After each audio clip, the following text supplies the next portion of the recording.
is your headline. Watford were wonderful and are free of the bottom three, but Liverpool lose for the first time in 422 days, 60 weeks and more. The unbeaten run ends at 44, the winning run at 18, and that young boy is the reason why. Liverpool will be champions, they will have their day, but this is Watford's day. Whatever else befalls them between now and May, they have felled the European champions in style. They have felled the English kings in waiting. Ismail Assar is the name on the lips of Vicarage Road. He and Troy Deeney. Watford 3. Do not adjust your set. Watford 3. Liverpool 0. Welcome to the Politicrat. I'm Omar Moore. It is Sunday, July the 19th, 2020. On this episode, a change of pace. Sports today. The saga at the English Premier League football club that I support, Watford Football Club. Next.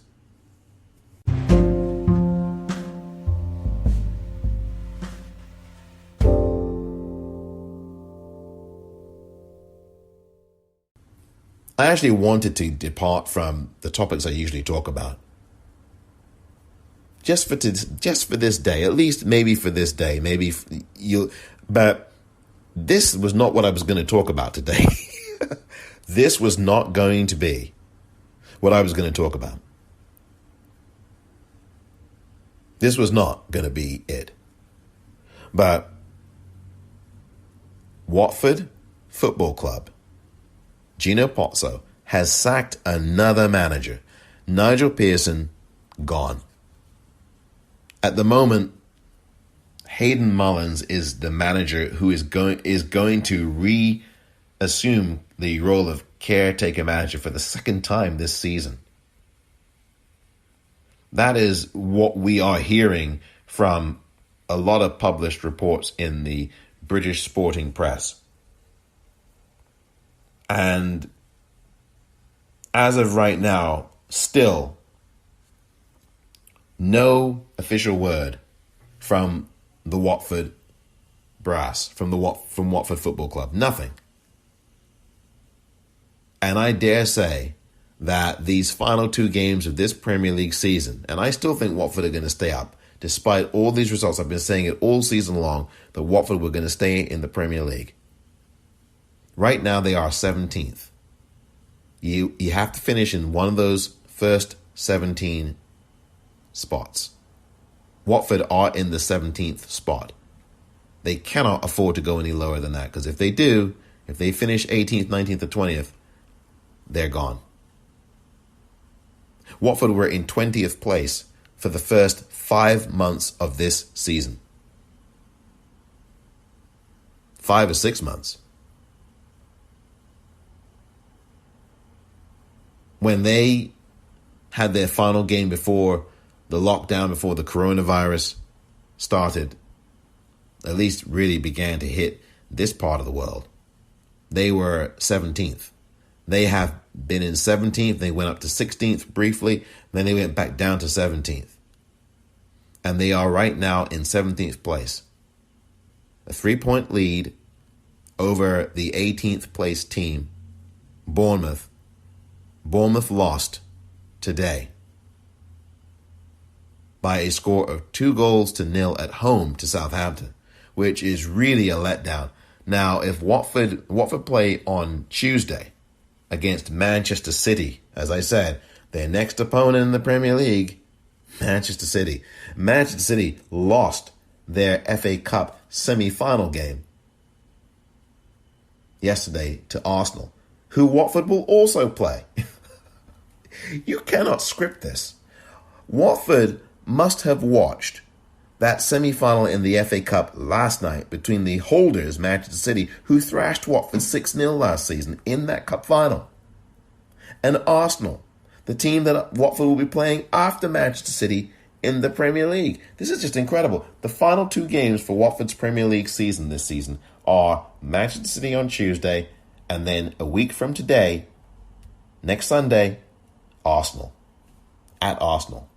Home to City, away at Arsenal. I mean, and guess what happens? Arsenal defeat City yesterday in the FA Cup semi-final. City have not played well lately, by the way. City also have Champions League football to play against Real Madrid coming up soon. It will be very interesting to see what Pep Guardiola does. Pep Guardiola is the manager of Manchester City. Very interesting. City did not play well yesterday. They didn't play well in the game they won in the Premier League against Bournemouth. And let me tell you this. I think Pep Guardiola is going to rest some people for this game. I think he's going to rest some people for this game against Watford on Tuesday. And while I'm thankful that Southampton defeated Bournemouth today, I'm really thankful for that, because that could have been a nightmare for us, mate. It could have been a night. It could have been an absolute nightmare. And I just got to say this. I'll tell you this. Here's what I'm going to tell you. Watford consider themselves extraordinarily. They can consider themselves extraordinarily fortunate right now. Southampton have they've had a good season considering where they had been at one point when they lost at home 9-0, for goodness sakes. Southampton have absolutely have redeemed themselves here. And Southampton, as a result, are going to really finish this season in style.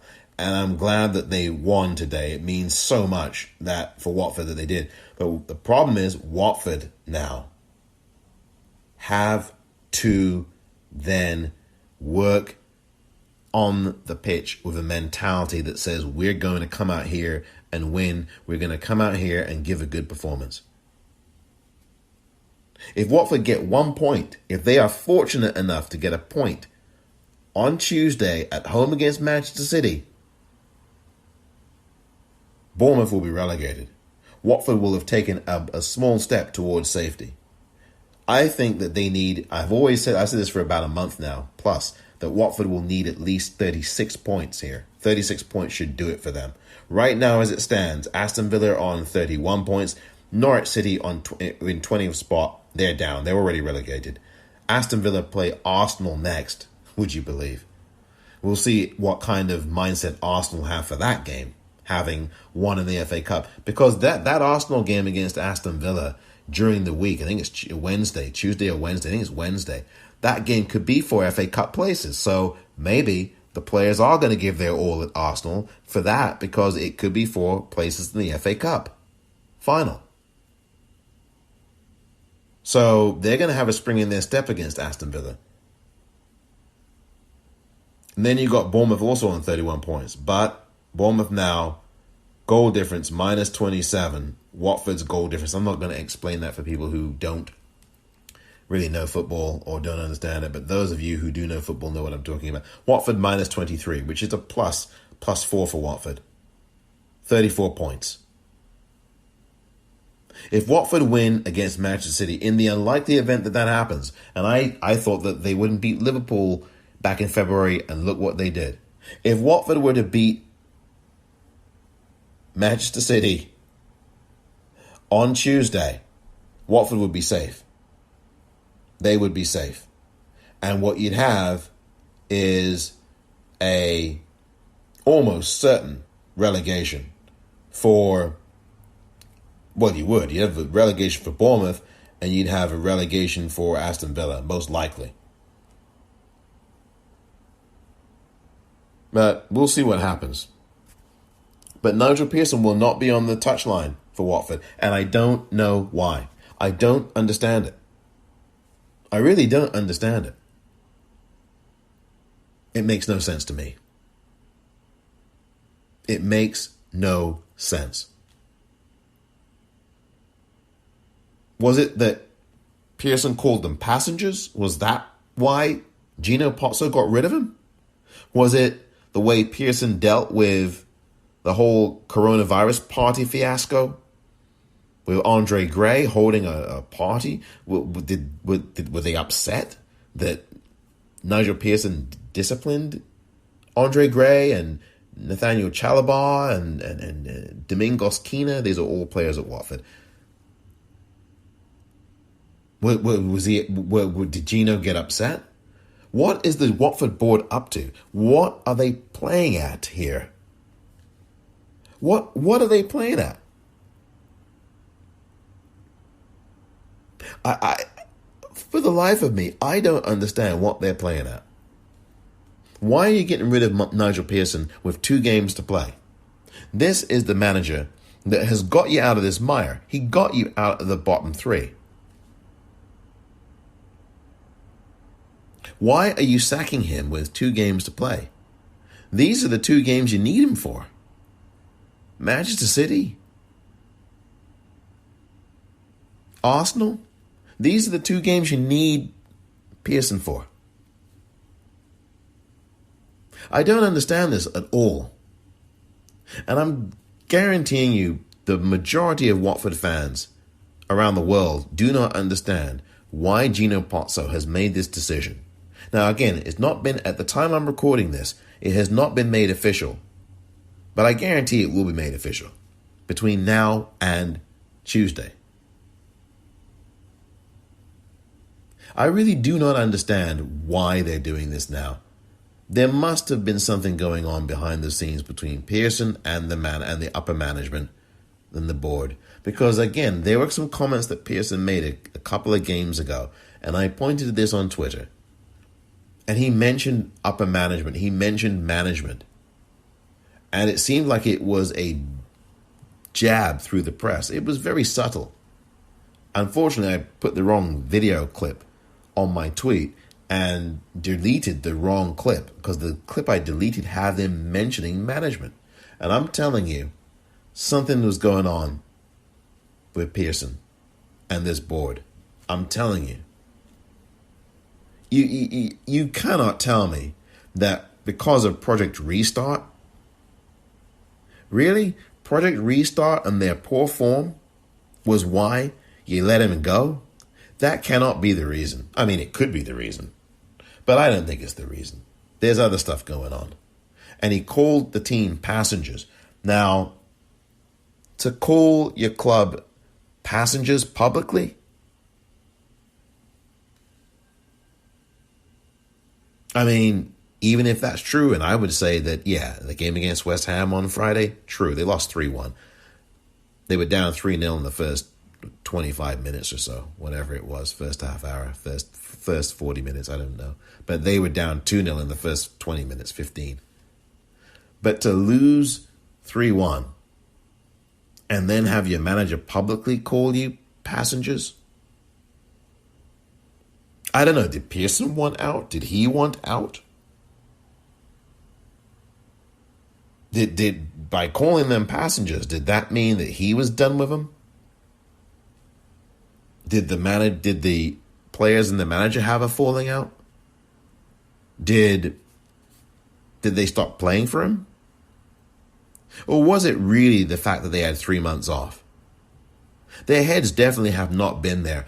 Every game they've conceded the first goal. Every game. Which tells you something about the mentality. It's either the mentality, and I think it's the mentality, or it's something with Pearson.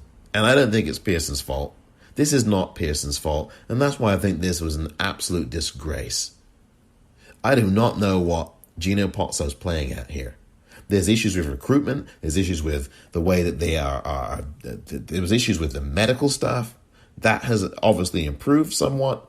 Gerard Deulofeu was injured in the Liverpool game. He's not been back since, but he's making a recovery, and I wish him the very best with that.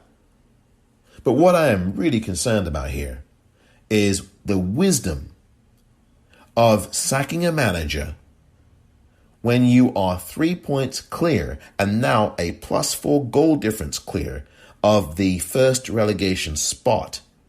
and you've got the two biggest games of your season, the final two games of this season, next up Manchester City and then Arsenal away from home.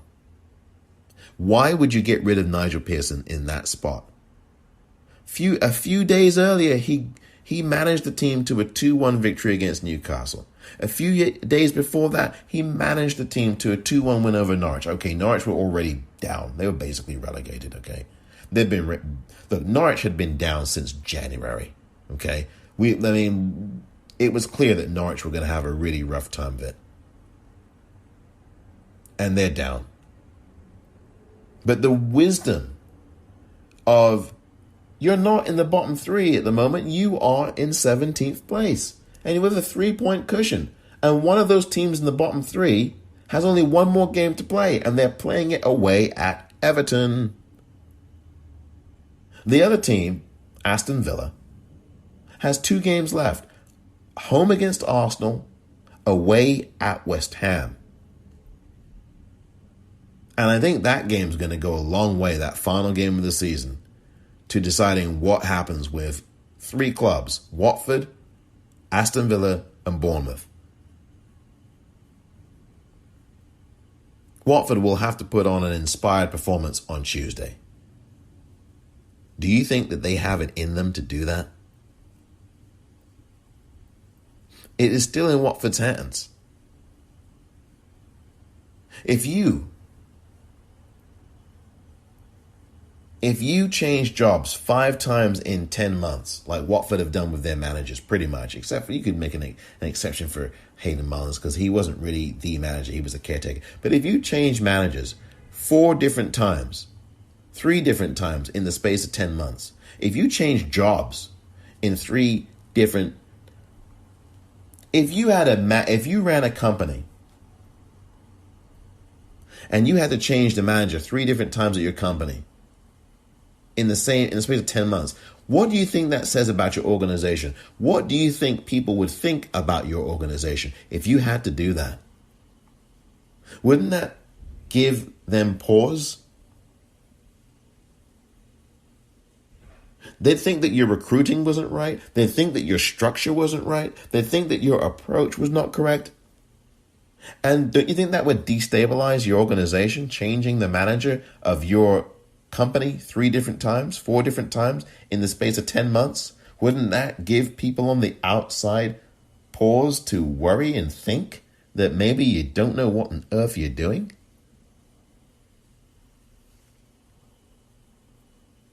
Truly, truly mystifying what's going on at Watford. And I hope that the players can focus. Is that what they need? Do they need a distraction like this so that they can just have the heat taken off of them? Is that why Gino Pozzo got rid of Nigel Pearson with 2 games left? I mean, that seems really petty to me, mate. Maybe there really was a falling out between Pearson and the board. Maybe there was. Maybe the board made it clear to Pearson that, I'm sorry, we've got to get rid of you now. Why not wait until the season's over regardless of where Watford are? And I think they're going to be in the Premier League, mark my words. But why get rid of him now? Did the players have a say? Did Deeney get consulted? I would imagine that Troy Deeney would have been consulted.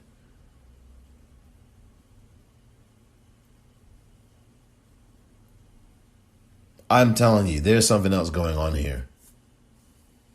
And it's not just that you just got rid of Pearson. There's something going on in this club. And quite frankly, you can make a case it's been going on for a good few years now, if we're really being honest as Watford fans. For those of you who are sports fans, thank you very much for listening. For those of you who are Watford fans, a really big thank you to you for listening. For those of you who are neither, thank you for enduring. I'm Omar Moore. Thank you again for listening to this edition of The Politicrat.